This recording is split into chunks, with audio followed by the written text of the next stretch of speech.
여러분 안녕하십니까?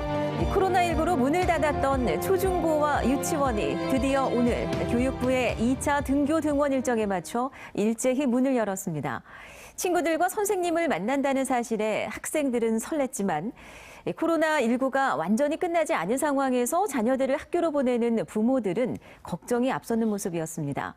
오늘 아침 각급 학교의 등교길 표정을 정세민 기자가 전해드립니다. 2단계 등교 수업 첫날, 교문 위에는 학생들의 첫 등교를 환영하는 현수막이 내걸렸고 반가운 마음에 선생님들이 교문 앞까지 마중 나왔습니다. 좀 걱정되긴 하는데 친구들 얼굴 봐서 좋아요. 네. 입학식 겸 첫 등교가 이루어지는 초등학교 입구. 아이들의 모습이 사라질 때까지 차마 발길을 돌리지 못하고 애타게 지켜보는 부모들의 모습이 줄을 이었습니다.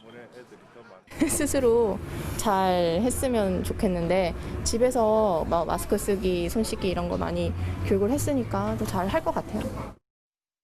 벅차면서 설레이기도 하는데 한편으로는 굉장히 걱정스러운 마음도 굉장히 큽니다.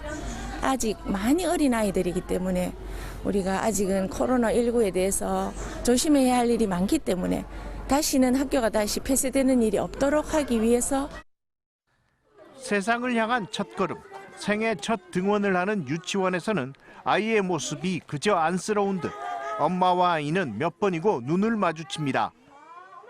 마스크에 적응을 많이 했는데 그래도 또 이렇게 장시간 쓰고 있는 거 처음이니까 그게 제일 걱정이 되기는 하네요.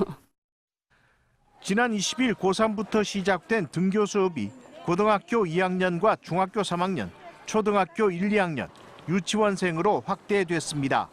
모두 14만 3천여 명이 추가로 등교해 부산 전체의 등교 수업 학생은 이제 16만 9천여 명으로 늘었습니다. 등교 과정에서 고열이나 이상 증세를 보인 학생은 없었고 온라인 수업에 지쳤던 학생들은 교실에서 하는 첫날 첫 수업에 진지하게 임하는 모습이었습니다. 한편 부산교육청은 각급 학교에 교실 밀집도를 낮추기 위해 학년별, 학급별, 요일별로 구분해 등교 수업과 원격 수업을 병행하도록 지시했습니다. 불안과 긴장 속에서 2단계 등교 수업 첫날을 맞았던 교육 현장은 이제 차분한 분위기 속에서 학교 원래의 모습을 되찾아가고 있습니다. MBC 뉴스 정세민입니다. 부산은 코로나19 추가 확진 환자가 나오지 않아 추가 감염 영해 행진이 14일째 이어지는 가운데 자가격리 명령을 지키지 않고 학교 강의에 참여한 혐의로 부산 모 대학 중국인 유학생 20살 A씨가 경찰에 고발됐습니다. 부산시는 A씨가 최근 해외에서 입국해 자가격리 통보를 받았지만 자신이 다니는 대학에 등교했던 것으로 밝혀져 이같이 조치했다고 밝혔습니다. 부산에서 자가격리 위반으로 적발된 사람은 이로써 모두 29명으로 늘었습니다. 동래구의 한 교회 주차장에서 후진하던 승용차가 주택가로 돌진했습니다. 다행히 인명피해는 없었지만 주택가 지붕과 유리창이 깨지면서 새벽 시간 잠자던 주민들이 날벼락을 맞았습니다. 김윤아 기자입니다. 기울어진 지붕 위에 차량 한 대가 멈춰서 있습니다. 당장이라도 아래로 미끄러져 떨어질 듯 아슬아슬해 보입니다. 놀랐어요, 내가. 놀리고 지금도 벌렁벌렁하잖아요. 새벽 시간 한 교회 주차장에서 68살 A씨가 몰던 승용차가 갑자기 주택가로 돌진했습니다. 차량이 주차장 담벼락을 뚫고 그대로 돌진하면서 바로 아래에 붙어있던 건물 지붕 위로 떨어진 겁니다. 해당 건물은 사람이 살고 있지 않은 빈집이라 인명피해는 없었습니다. 하지만 지붕과 벽이 부서지고 콘크리트 덩어리가 인근 주택까지 덮치면서 새벽 시간 잠을 자던 주민들이 굉음에 놀라 대피하는 소동이 빚어졌습니다. 한참 자고 있었어요. 그런데 천둥 번개 벼락치듯이 구랑탕 했어요. 밖이 이상했나 싶어 문을 여니까 문이 안 열려요. 그 앞에 이제 파편이.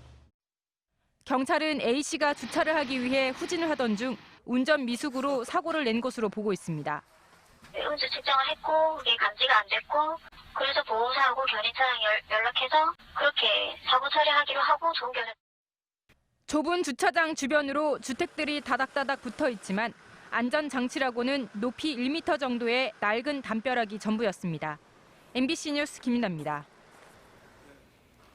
부산 원도심의 지도를 바꾸게 될 북항 2단계 항만 재개발 사업이 첫 발을 내디뎠습니다.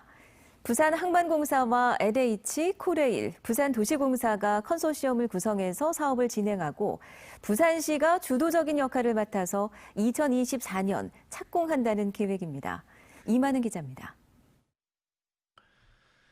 부산항 북항 2단계 항만 재개발 사업을 위한 공동이행 협약식이 부산시청에서 열렸습니다. 총 사업비는 4조 원대. 부산항만공사와 LH, 코레일, 부산도시공사 등 4개 공공기관이 부산시와 함께 컨소시엄을 구성했습니다. 해양수산부에 사업계획서를 제출했고 이르면 2024년 착공한다는 계획입니다. 북항 2단계 재개발 사업 부지는 1단계 바로 옆 자성대 컨테이너 부두 일대와 인근 배후 지역, 그리고 부산역 인근 코레일 부지를 포함합니다. 부산항만공사는 항만 기능 이전 등 사업 총괄을 담당하고 LH와 부산도시공사는 보상과 분양을, 코레일은 철도시설 재배치 등을 맡습니다.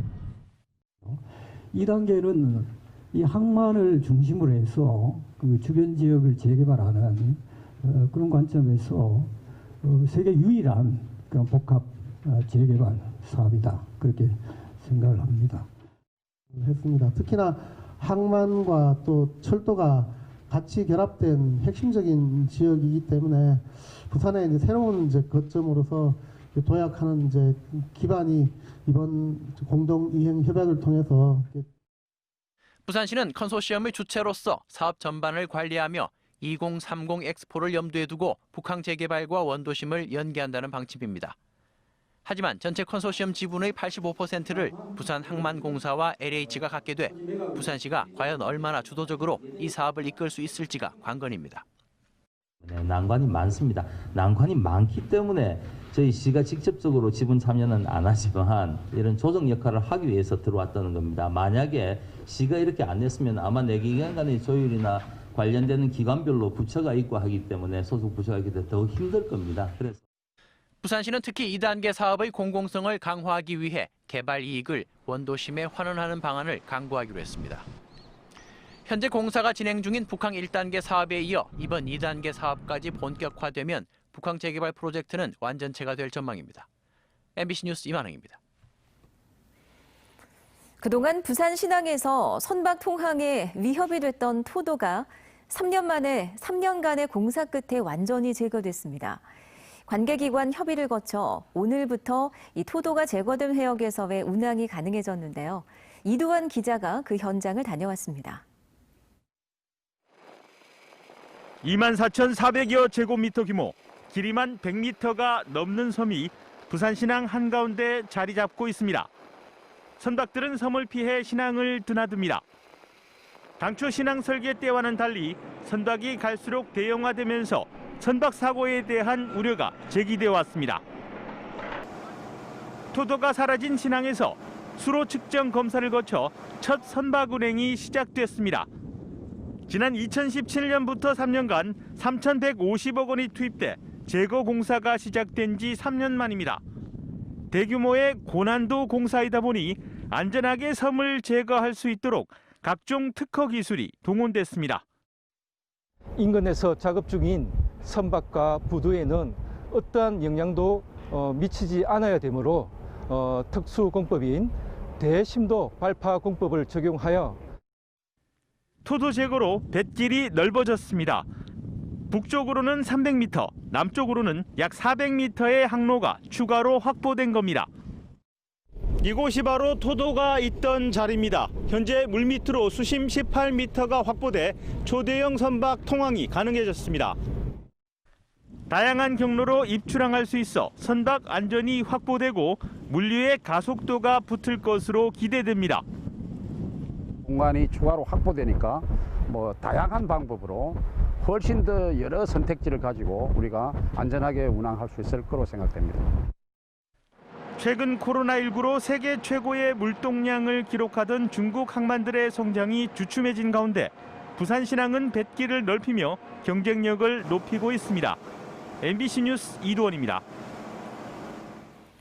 부산 신항에서 화물연대 차주들과 물류단지 업체 사이 갈등이 3주 가까이 이어지고 있습니다. 올해부터 시행된 이른바 안전운임제에 따른 환정화물 운임 협상에 난항을 겪고 있는 건데요. 화물연대는 협상이 이루어지지 않을 경우 다음 주 파업을 예고했습니다. 송광무 기자입니다.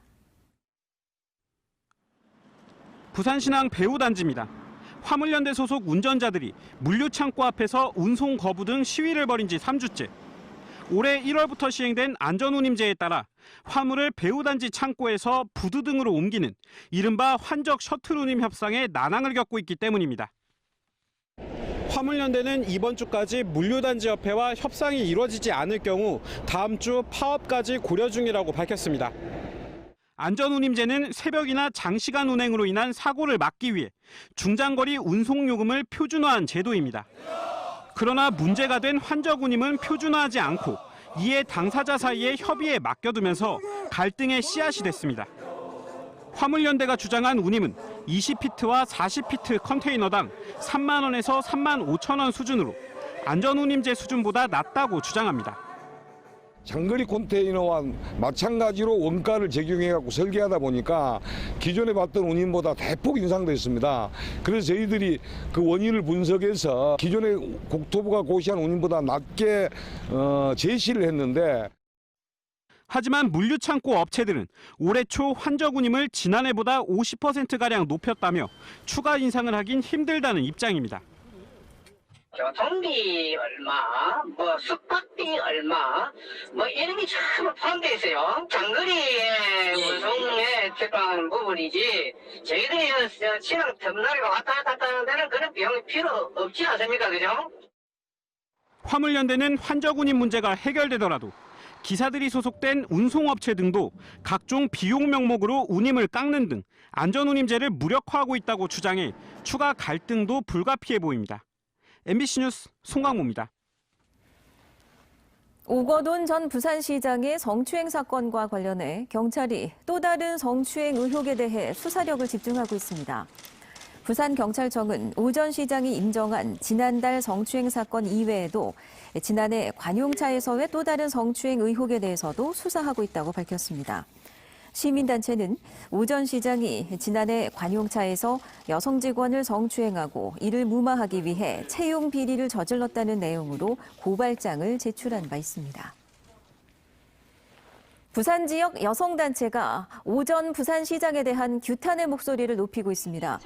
부산 여성 백인행동 등 부산 지역 시민단체들은 오늘 오후 부산 진구 부전동 롯데백화점 부산 본점 앞에서 오 전 시장의 성추행 사건으로 시민의 명예가 훼손됐다며 부산시민 손해배상 위자료 청구 소송 선포식을 갖고 서명운동을 벌였습니다.